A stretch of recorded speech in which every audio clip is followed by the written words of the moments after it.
Okay, I'm going to go ahead and get us started because we like to try and leave a little bit of time at the end for any questions that people might have. But welcome to today's episode of Spatial Analytics and Data, the interviews. Jazz hands. We're excited to have you here with us, and we're delighted to welcome Professor Antonio Paez from the School of Earth, Environment, and Society at McMaster University in Canada.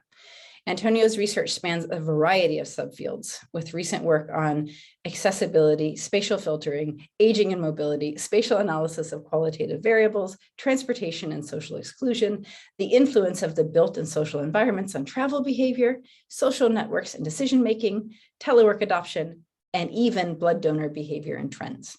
Indeed, he is the co-author or author of over 110 papers, many of which have appeared in leading international journals, including Environment and Planning A and B, Urban Studies, Geographical Analysis, and the Journal of Geographical Systems, plus lots of transportation journals.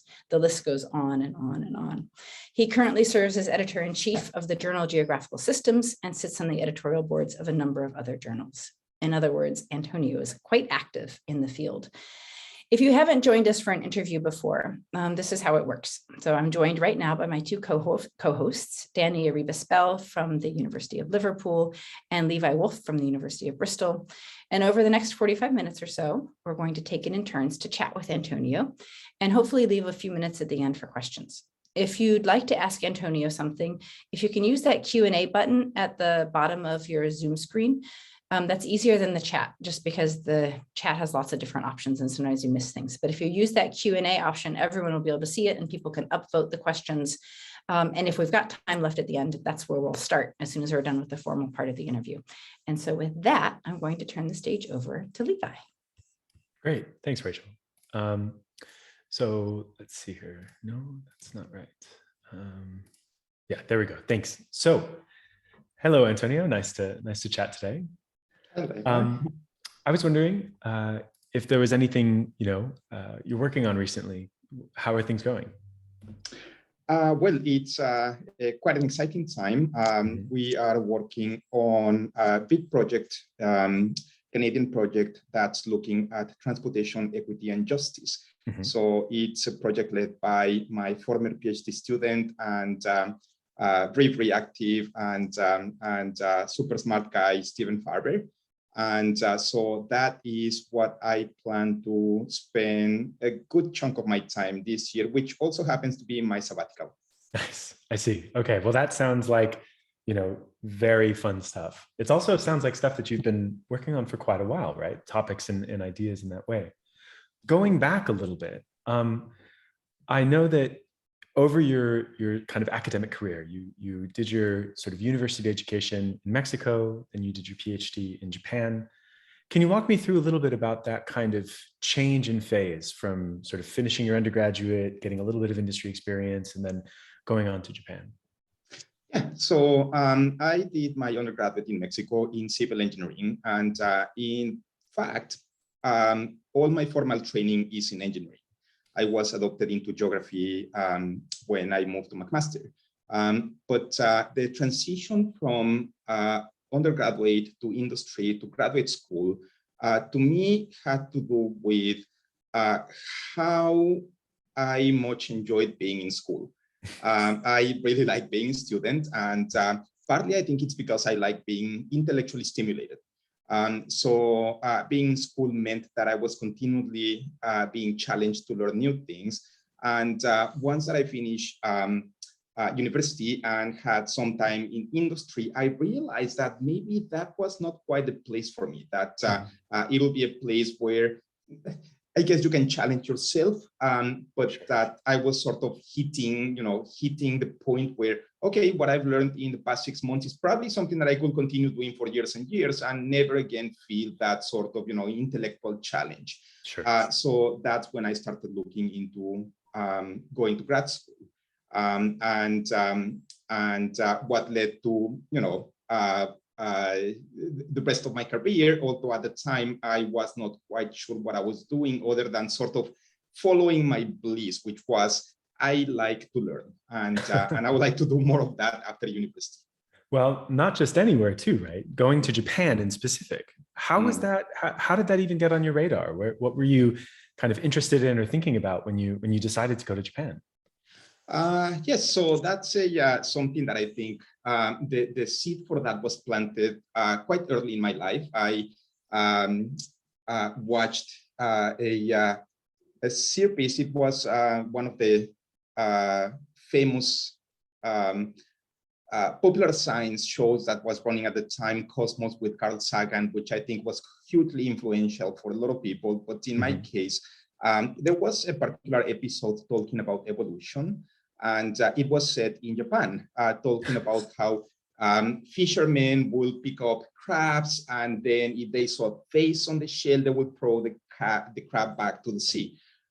So there was a legend about that, telling of a battle with samurais fighting on the beach and dying, and the young emperor eventually drowns in the sea. And so the legend leads to the fishermen looking at the crabs, and if they saw kind of a samurai face as a sign of respect, they would put the animal back in the sea. So it was a story about evolution and how, you know, after years and years of that happening, well, the more and more that faces appear to show up on the shells of crabs. But to me, that was so exotic with the samurais fighting and so on and so forth that I thought, wow, that's really interesting. So I think that led to a lifelong interest in Japanese culture.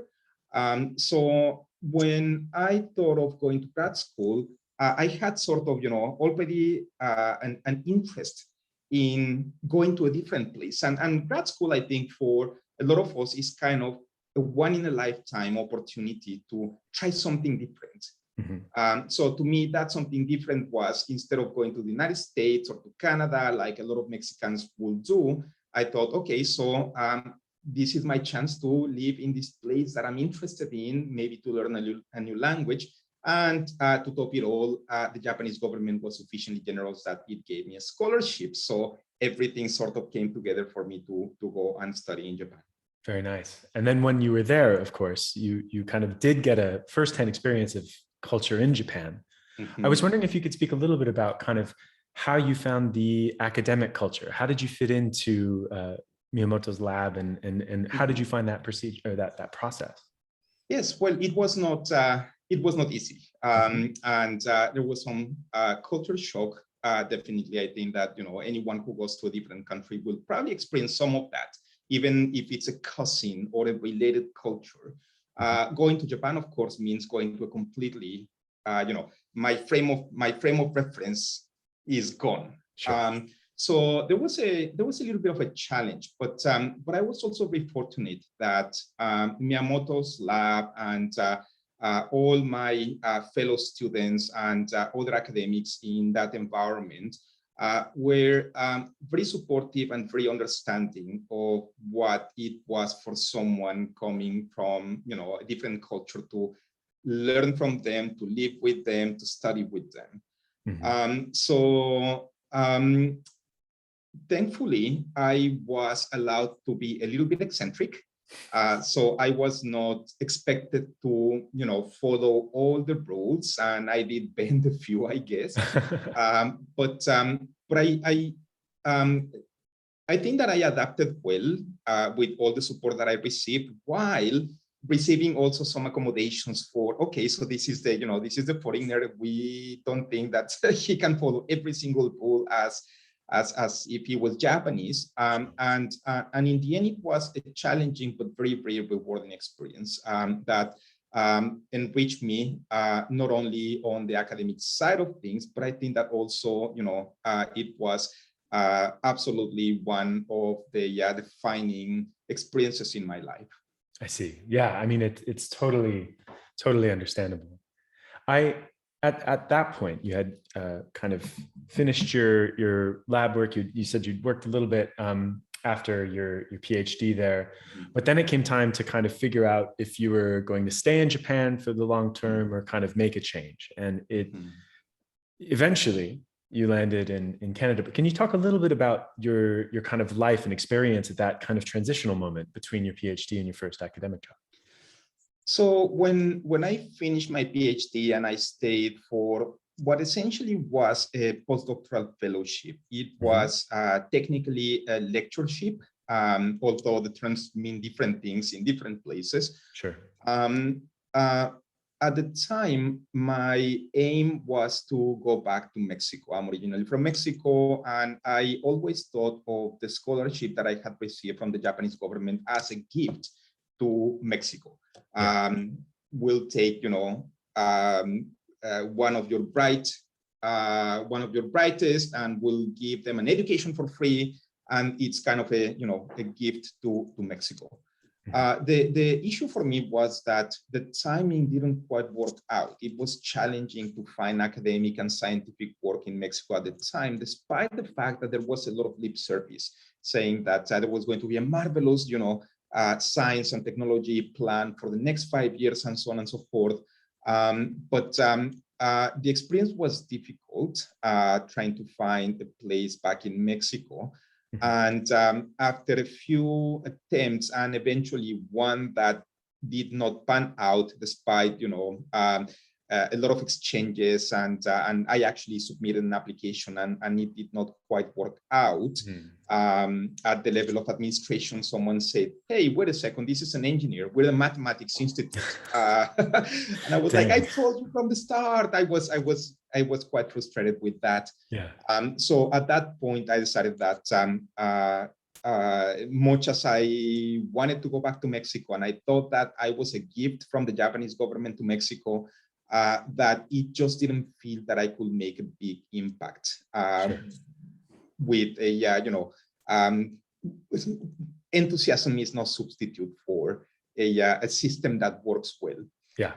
So at that point, I decided to cast a wider net, and coincidentally, that was at a time when McMaster was renovating itself. There was something else going on the other side of the world that basically was a match of opportunities, an opportunity for me, an opportunity for Mac, I think, that was looking for someone. I mean, when I saw the job ad, I thought, that's me. That has to be me. And eventually, yes, it was. But it was not an easy process. And I think that, many of the people in the audience have had that experience, or at some point will go through that experience. And, sure. And I think that, I don't think that that I can offer, very wise advice, but it's something that's complicated. It's emotionally quite demanding.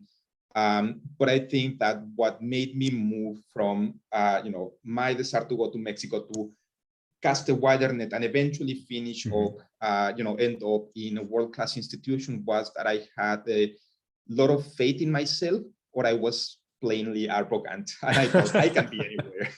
Yeah, well, I mean, it is a very interesting place to be, McMaster, because it has this kind of storied position in the history of spatial analysis. And you, coming from Japan, kind of are outside of that tradition entering it, right? Can you speak a little bit about how it felt to kind of come from kind of a non-Western context in that way, and how it shaped your experience of McMaster in the early days? Coming from Japan, and Japan tends to still be a little bit insular. In a lot of areas. And mine was not quite as insular as others, but still coming to North America after having, completed all my grad education in Japan meant that I came to North America without a pedigree, meaning that my supervisor was an unknown in North America. He was not part of the Association of American Geographers. He was not a participant in regional science. He had no major roles with the Transportation Research Board and so on and so forth. So I came to Canada a little bit as an orphan, as someone who has no lineage. Sure. And that is, I think, a little bit of a disadvantage for a young academic. Because I did not belong to any to any network. I had to come in and start building those pretty much from scratch. I had a good fortune that I had good mentors at McMaster. So Bruce Newbold and Pavlos Canaroglu, among others, were very important mentors to me when I did that transition. And I also had a good fortune of finding good friends also at McMaster, like Darren Scott, who's my friend for 2 decades, and we have done a lot of work together. But finding a place where I felt that I was at home and where people cared sufficiently that they would offer that sort of mentoring was a big step towards mitigating that sort of handicap of coming with no pedigree at all, new school, new continent, new system. Sure, that's totally understandable. And then it sounds like the process of establishing your independence there was sort of supported by these people you mentioned in their mentorship. And of course, part of doing that is creating your own intellectual and academic vision, which is now, I think, what Danny is about to chat to you with. So thanks, and I'll bow out from here. Thank you, Levi. Great, thanks very much. And thank you very much, Antonio, for accepting to come along for the ride. It's not the usual requirement or ask for an academic, so it's always very appreciated. I'm going to jump back a little bit to your Japan days, because there's so many interesting things on that one. So just for full disclosure to the audience, before this interview, we always do a little bit of prep, and Antonio will kindly share the document, very generally titled Trajectory, Research and Interest, which is full of, it's almost written for the Twitter age. Almost every sentence is a worth piece of text to be tweeted on its own. And one of the things that really fascinated me, and I think it would be really interesting for the audience to find out, you go through quite a bit of detail on that document on how you created effectively the data set that powered and fueled most of your PhD and perhaps a bit more of a subsequent research. And I wonder whether you could recount a little bit that story, because I think there's a few interesting takeaways on what the world was like 30 years ago, but also how that shaped perhaps the researcher that you're today and the trajectory that you decided to pick. Would you mind saying in a few words how that came about? Yes, so being in Japan and struggling with a little bit with the language, of course, so I had to find something to work with. And I've always thought of myself as someone who is an empiricist. So having data is important. I like to think that, observing the world is how we generate ideas about the world and how it works. So the challenge for me was that we were not as rich in data as we are today, and that was true anywhere. But also that the data that were available, there was also the language barrier. So at some point I said, okay, so I need to start getting serious about what I'm going to do for the next, for the next few months or few years. And I obtained a set of maps, paper maps with land values in Sendai, the city where I live. And thought, okay, so maybe I can use this to do some hedonic price analysis. So I had some, in hindsight, some half-baked ideas about what I wanted to do, but I knew that I needed to have some data. So I took the paper maps and then started digitizing them. And digitizing is something that I don't know if it's taught anymore in schools, because it now seems like priorities definitely come down. Yes, so it sounds like such a low-level skill at now, but back then it was something that we still had to do, and more frequently than probably a lot of us would have liked.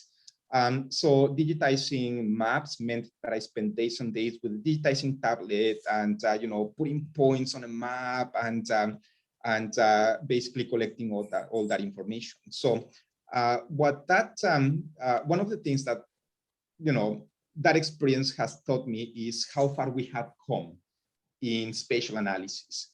That now that truly is sort of a low-level skill, and we can move to other things that are, digitizing. I don't think that it was ever exciting, but now we can do a lot more interesting stuff because we don't need to spend time doing that. The other thing that that was significant for how I sort of evolved is that I had that one data set. So I did not have the richness of, or the, the opportunities to say, now I'm going to look at this, now I'm going to look at that, because there is also a data set for that. And now I'm going to, experiment with different things. So essentially that sort of pushed me in the direction of learning more about methods and contribute to methods development to some extent, because I had to really exploit that one data set that had cost so much effort to assemble that that then it was like, how can I look at this in a slightly different way? How can I look at this in a slightly different way? And so that sort of, led me into an interest in methods that continues to the date. What would your PhD look like if you were to do it in 2022 rather than 1992? Do you think, say, you don't have the constraint of having to digitize every data set that you use or that you want to use or look at? What do you think you would have done? I think that, I mean, that was something that was essential. Without it, there was nothing else, right? So that was an essential building block. I think that nowadays, I would probably spend more time doing other things. And I think that I might have had a more productive PhD if I was doing it later. Now, the thing is that thing that was essential was not really valued in that way. It was like, yeah, you have your data, and now you can work with it, but that process of collecting the data, cleaning is data, the ticket to ride, is not exactly the ride. Yeah. Without that, there is nothing else. But it was not valued as it should have been. And so what I think is that nowadays I will probably be doing other things. And in fact, some of my students are doing something like that. So they are taking data sets, they're processing them, and so on and so forth. But now I think, thanks to the efforts of a number of people, and for instance, Environment and Planning B has started a new series of papers on urban data and code to recognize that that's the fundamental building block of urban science, right? So my students will be doing that, and then now we think, okay, but that is also valuable, and it needs to be recognized in a certain way. Right. So I think that, instead of finishing up with, I don't know, 3 or 4 papers at the end of my PhD, I would probably have finished with at least one more if data papers had existed at the time. Right. So I would have been seen as more productive. Full disclosure, both Levi and I are on the board of EPB, but we did not pay or suggest to Antonio anything about this. So disclosure, this was not an advertisement. Yes, exactly. Do you think this is a better world where we don't have to milk data sets so much, and we effectively also means we don't think that much about every single data set? If something doesn't work, rather than thinking a new method, we just move on to a different data set, or we maybe add more data, or we look at the question from a different point of view. What do you think are the benefits and cons of this new world? Yes, so I would say that there are some clear benefits from my perspective. So I think that students can begin working with data a lot earlier than I did. I had to do that, and it was already late in my master's, so I didn't really have a chance to do that sort of empirical work with testing different methods, learning regression, and so on and so forth, until I had done that. Now what I see is that with data being a lot more common, and people spending a valuable effort making it ready for use, means that you don't have to wait until you are doing a master's or a PhD to work with interesting data sets, because many of them will be available to you. And that's something that I'm trying to do, for instance, with my own courses at McMaster, is expose the students to data sets that give them a sense of what it is like to do research in a realistic way. So to me, that is a clear advantage.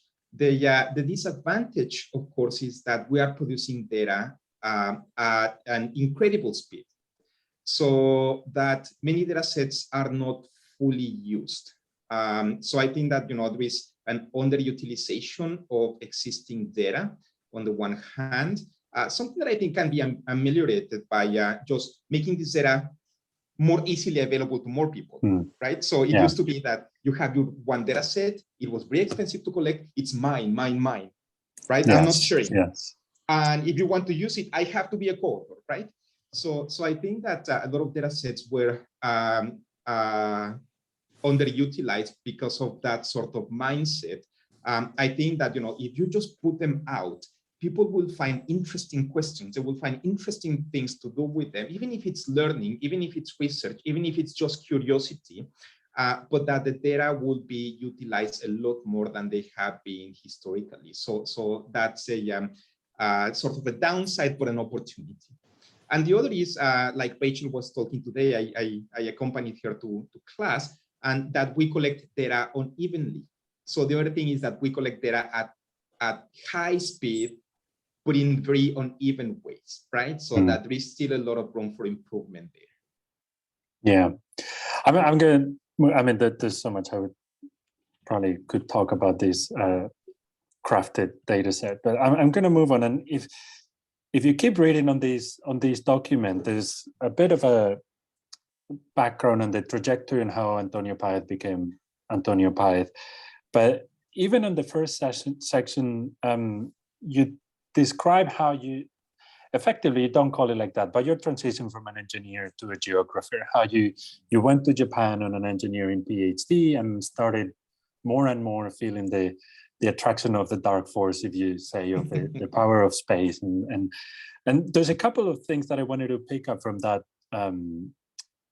that process or that experience. One is the role of books that I think we've somehow, we haven't forgotten, but I think it's maybe sometimes overlooked a little bit. And I wanted to tell the audience how books basically were your teachers or your professors when you were an engineer trying to become a geographer or becoming more and more interested. Could you say a little bit about what was the role, and what do you think the role today of books is when you could look everything? I mean, Stack Overflow is basically a gigantic book about everything that goes wrong with a computer, and there's equivalents for topics that the traditional books would have covered. I would say that, just long story short, I had to train myself in spatial statistics and econometrics, and partly it was because I was a little bit headstrong. I was not always on the same page as my supervisor, and my supervisor eventually granted me the freedom of go and do whatever you want. But that meant that I didn't have a lot of technical support, so I did not take a single course. No one trained me in statistics, spatial statistics, or econometrics. So the books were essential for me. I learned all my early skills from reading, especially Luke Anselin's Spatial Econometrics and Dan Griffith's Spatial Statistics. I think of them as my intellectual godfathers.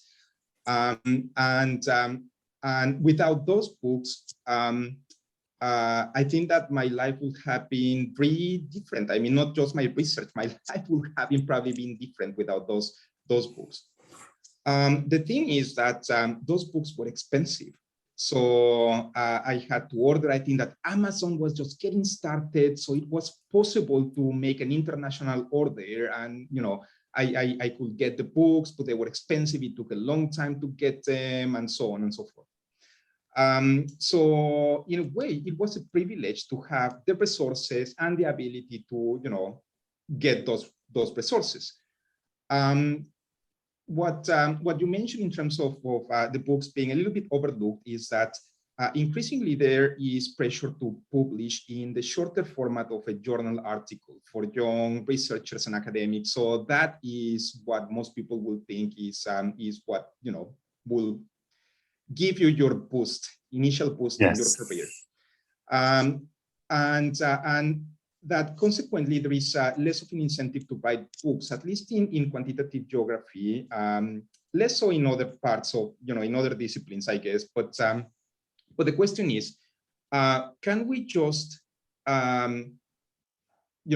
forget about books and think that journal articles are going to be sufficient for an education? And I don't think that's really the case. I think that there needs to be something that is pitched at a level that someone can, can study and learn, that maybe is not at the level of a research paper.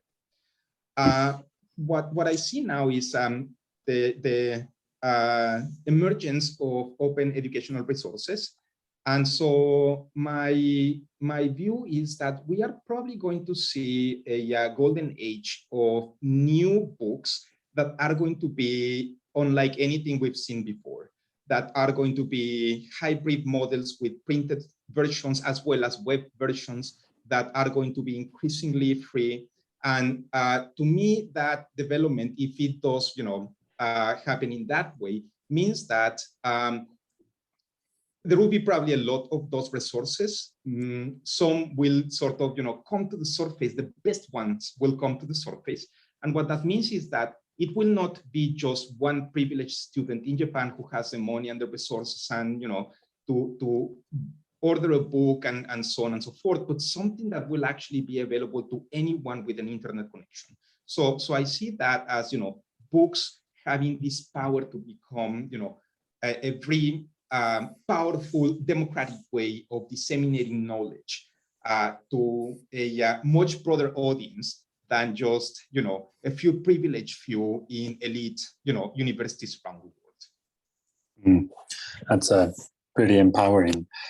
One of my favorite sentences, and I apologize to the audience for referring this document that is not necessarily publicly available, but by the end of my part of the interview, you probably know most of it anyway. So finally, it's a bit like reporting, but probably my favorite single sentence is one that after you talk about how you discovered books or how you discovered geography through Newcastle, through Dan Griffiths and a few others that are mentioned there, and then how you got into the sort of cutting edge literature through journal articles.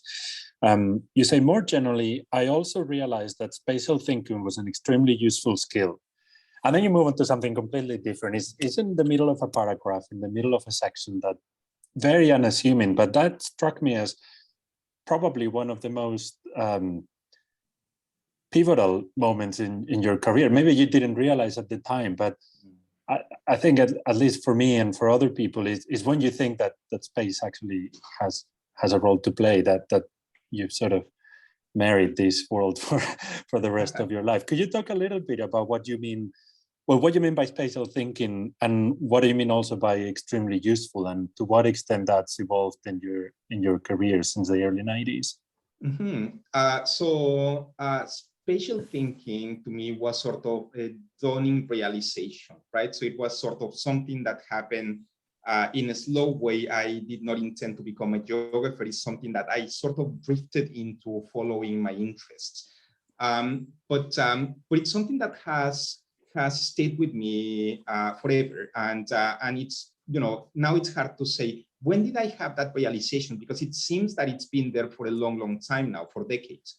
But I guess what I meant by that was that having this additional dimension to think about phenomena was what I found quite empowering. That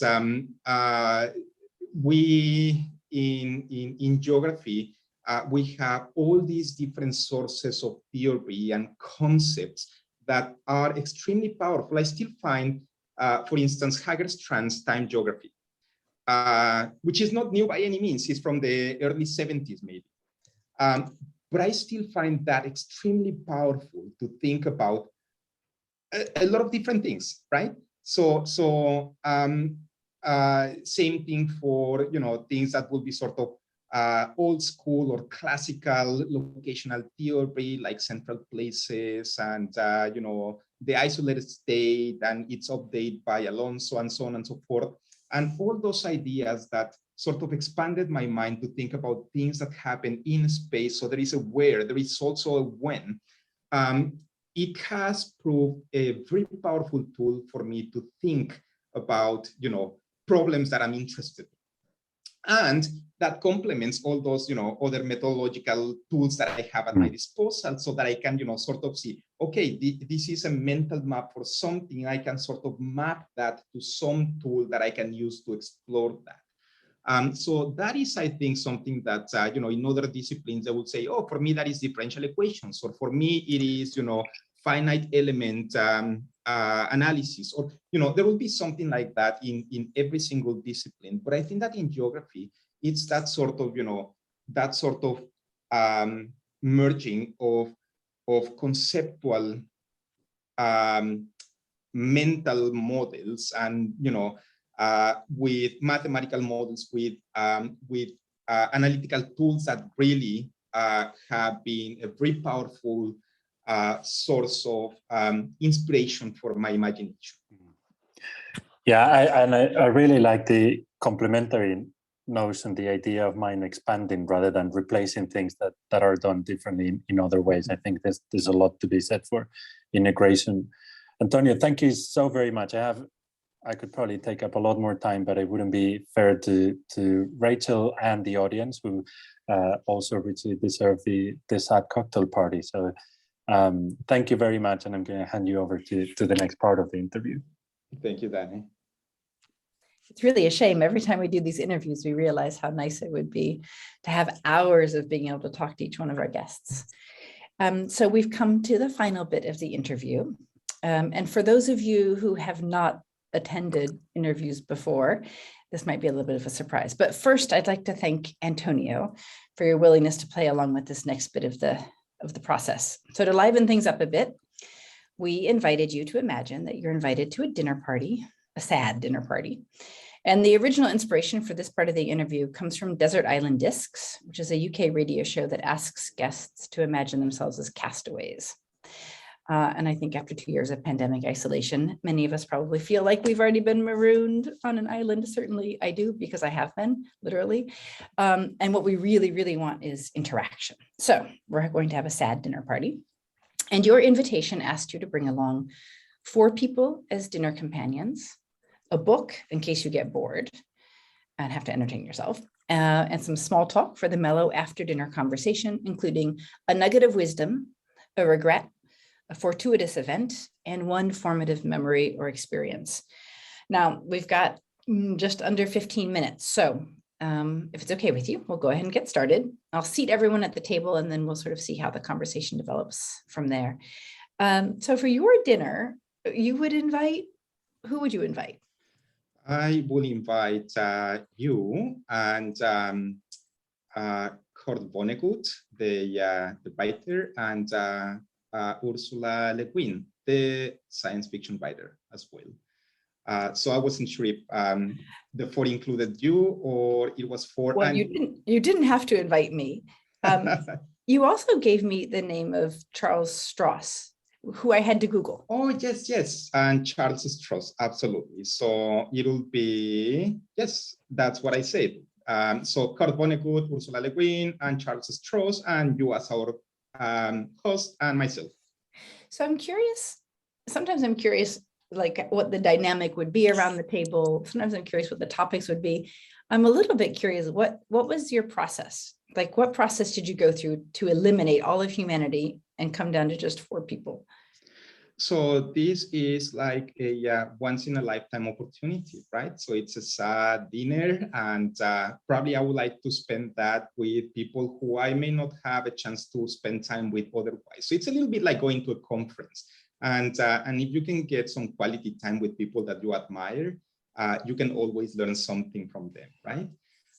So in this case, I didn't invite any academics besides our host Rachel, because I was really curious what would be partly the dynamic with someone like Ursula Le Guin, who seems very compassionate, very smart, very socially aware, and then Kurt Vonnegut, who was a great humanist, but who probably also was a very strong personality.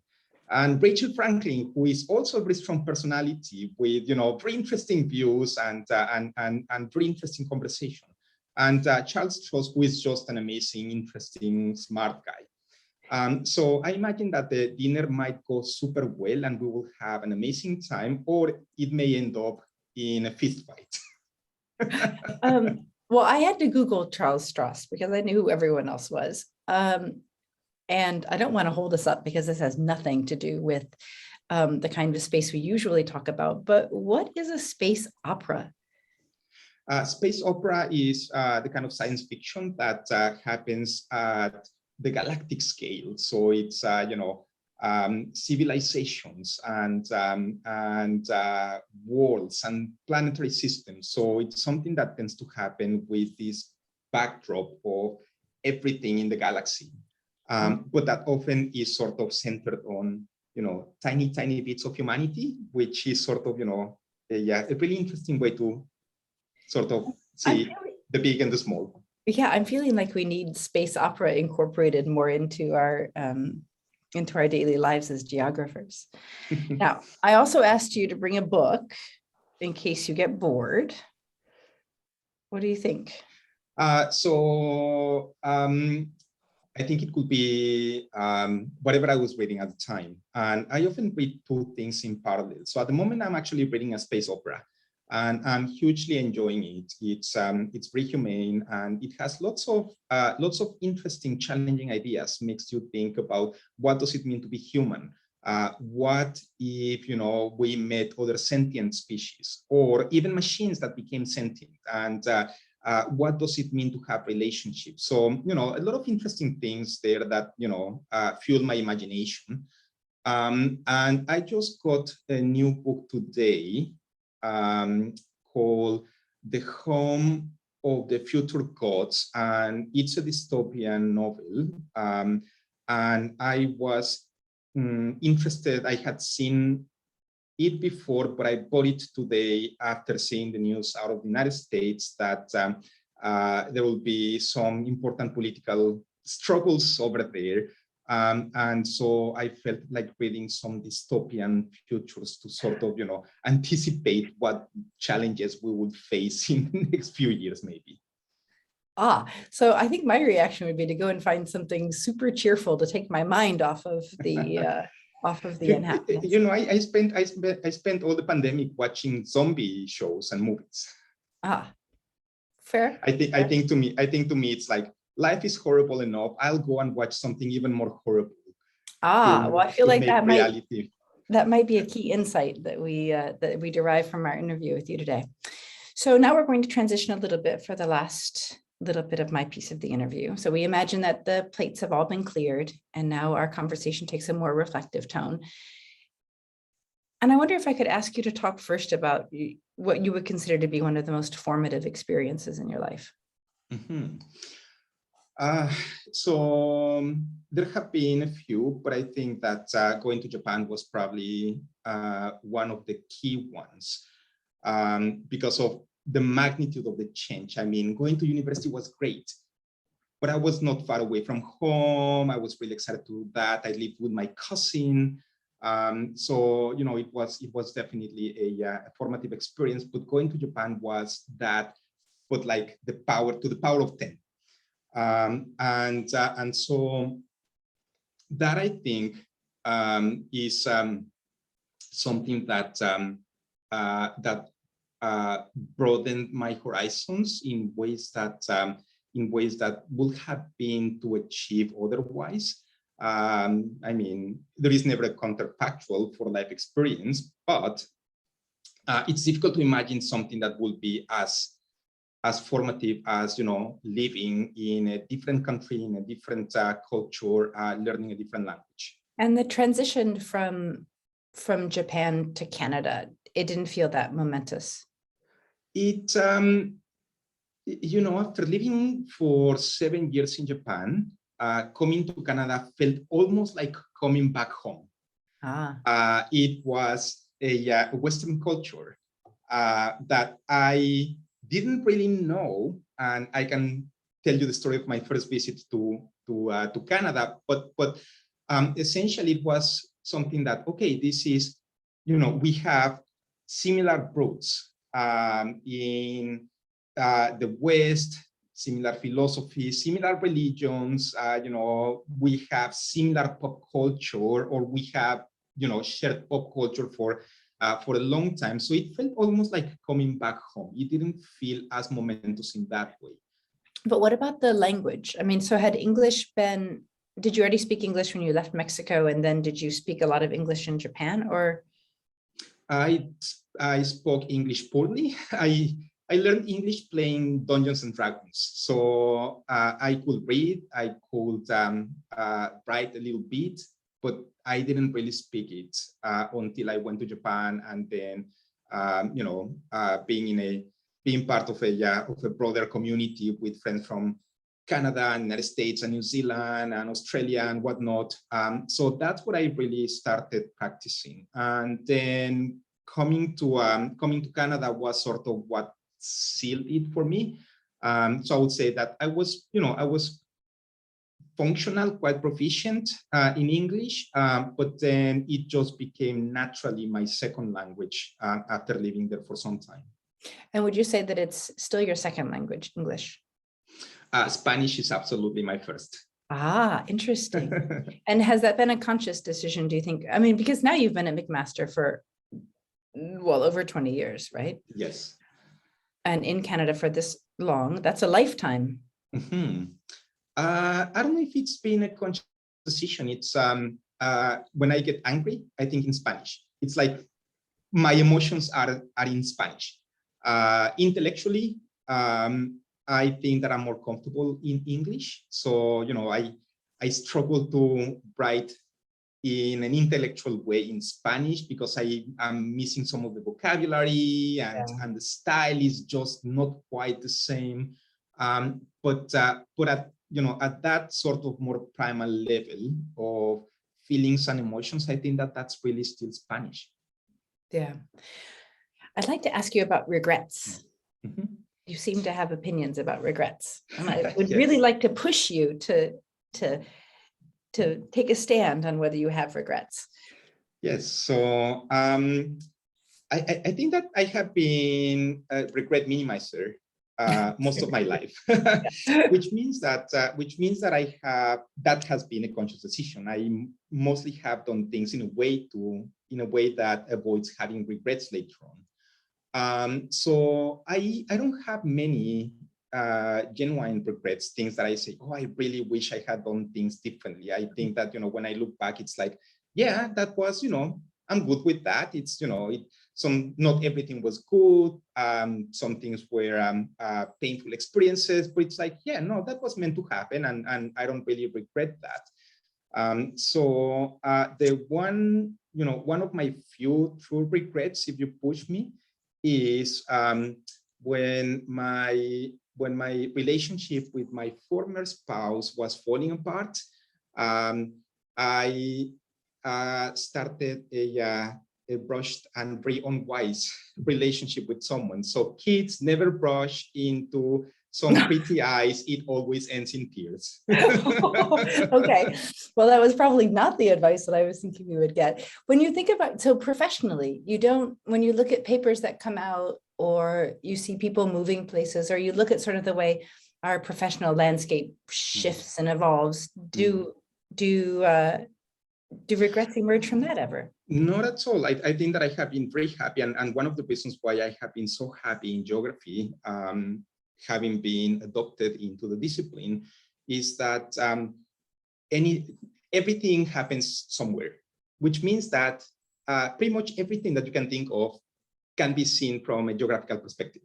So I love that. And what that means is that I can really follow my interests. Like I said earlier on, I like the intellectual stimulation. I like the challenge. So for, close to 30 years now, it's been like, oh, I'm curious about this. And it means that there is always something that I can learn.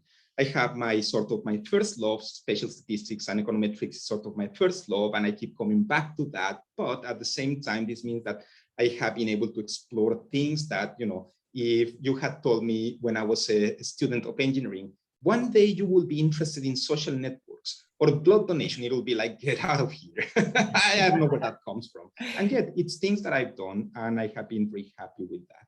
Yeah. Earlier in the interview, you commented about moving to Japan and not having any kind of network and sort of having to grow that. And I wonder,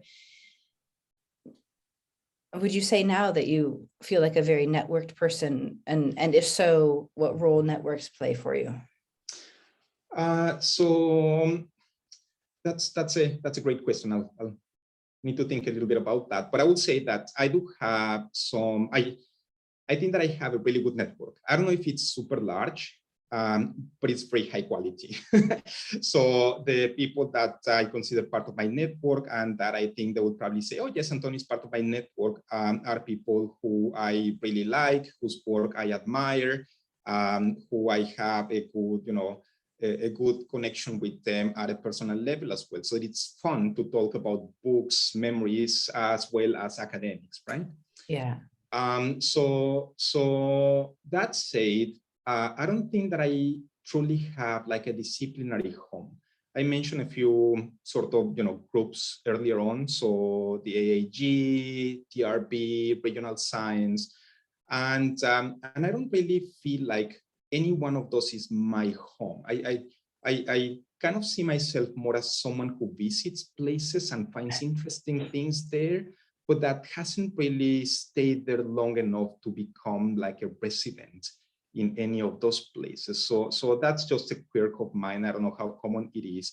But being a visitor means that I have, met a lot of interesting people that have eventually become part of my egocentric network.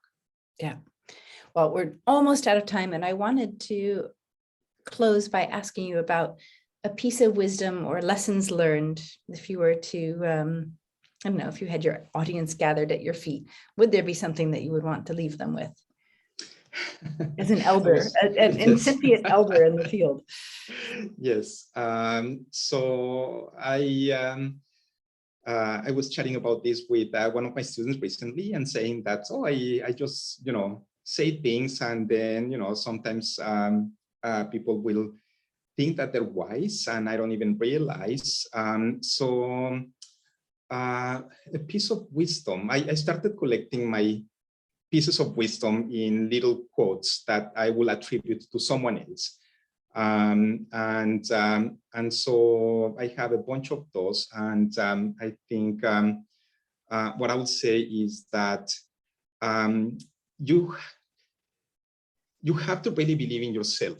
It sounds like a cliche, but like I say, that's something that helped me go to Japan. It's like, this kid from Mexico. I mean, what makes you believe that you can go to a university in Japan? And then, from there, what makes you think that you will be at a university in Canada? It's like, I think that it was mostly stubborn belief in myself that I could, I could do things.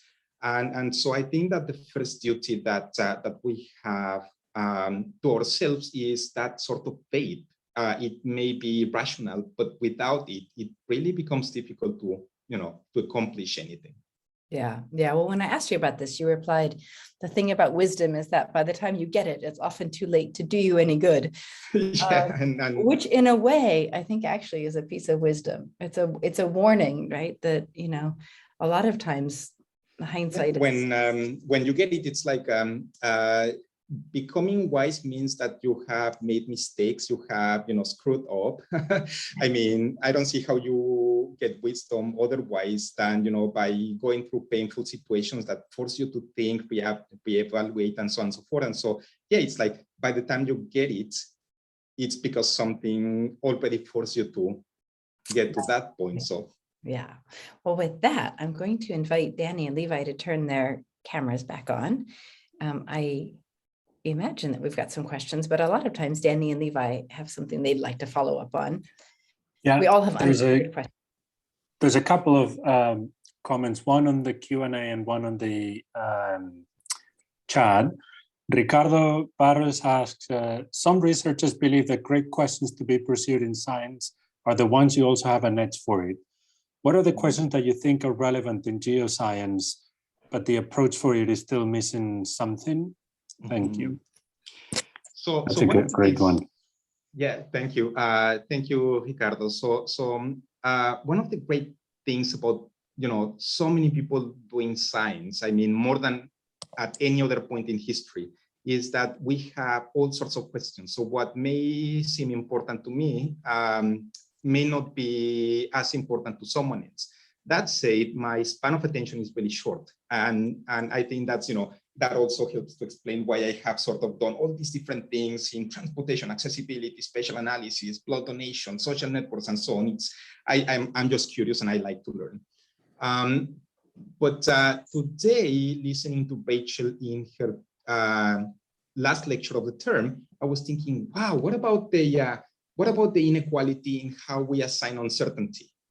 And Rachel, by the way, has a couple of, or one at the moment, really interesting article on. They all know, they know. Yeah, so on uncertainty. So that was great. And I think that that's a great thing, but also not just uncertainty, which we sort of, have known for a long, long time, but also who gets more or less of it. And that was sort of one of the, one of the key ideas that I took from listening to Rachel today. So I would say, yeah, that's really interesting. And now I would like to explore that. Now the question is, who is going to, take the lead and or follow on some of those things. But to me that intersects statistical ideas with social ideas, with equity ideas. So it really made for a rich combination of things that I think will be extremely worthwhile to explore. That's great. I'm on an iPad today, so reading and seeing things is a little tricky.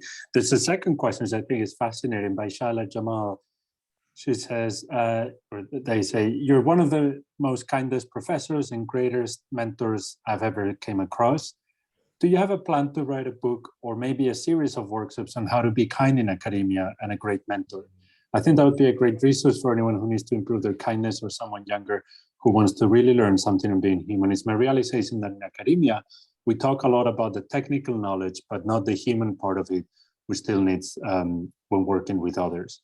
That is a, thank you, Shaila. And that gives me an idea. I mean, I think that Rachel and others have been sort of, thinking along those lines and making space for that in their publications or their journals. So asking who counts in geography, so how can we make this more inclusive and so on and so forth. And I think that it might be a good idea to maybe collect some of that at some point. There was an interview or a paper by Trisseline Nelson a few years ago where she interviewed the space cadets, the original archetypes, and asking them about their experiences and so on. But I think that it might be worthwhile to, do something similar to that, but now asking people, how can you be a good mentor? How can you be a good colleague? How can you, not how did you learn spatial correlation, but how can you make science humane and fun and, kind for everyone? Although I suppose any people who need to improve their kindness is a little bit like, finding wisdom. About probably the people who need to improve their kindness, but I like the idea. Yeah. I really like the idea. Self-selection in the attendance, or self-selection in the non-attendance. Exactly, but the kindness aspect, I think that's something we talk about more that I find really important. But it doesn't have the same weight. Like I can already think to myself, like to interview people about mentorship, it doesn't even intuitively carry the same weight as asking people about their research, does it? Yeah, I wonder if, for instance, the AAG, the Annals would be interested in publishing something like that, because I do agree that it's something that we should probably, I mean, it's sort of tacit knowledge. We sort of know it when we see it, but it's not something that we put in explicit terms, right? So making that knowledge explicit, I think might be valuable. For sure. There are two more questions in the chat that I had hoped to get to. So one more is that asked by Andres. What would you recommend to someone who's thinking about a career change from transportation to data science? If there's any kind of thoughts or ideas about that. Yes, so transportation is another sort of, one of the big mental maps that I use, and I see things in terms of movement and things being here and then there. So actually, I find that transportation intersects with so many interesting things that in itself is very powerful. And a transition from that to data analytics, I think that my advice would be to think about something that you're really interested in, to motivate yourself, to get you going. Like I say, there will be a lot more data resources that you can use to start doing that. And then absolutely, if you can train yourself in Python and in R, because I think those will be, your tools of choice for transitioning to a more data science-based transportation, approach. Sure. Can I ask a quick follow-up? Do you think that there's a home in geographic data science for everyone, or do you think that there are these bars or thresholds that people really need to meet before they can function? Yeah, I guess it depends on. What's the community like at the moment. So when I approached GI science, Harvey Miller was a key part of it, and Harvey, I think of Harvey also as one of my mentors informally. He was never part of my training or anything, but he has been a great friend and mentor.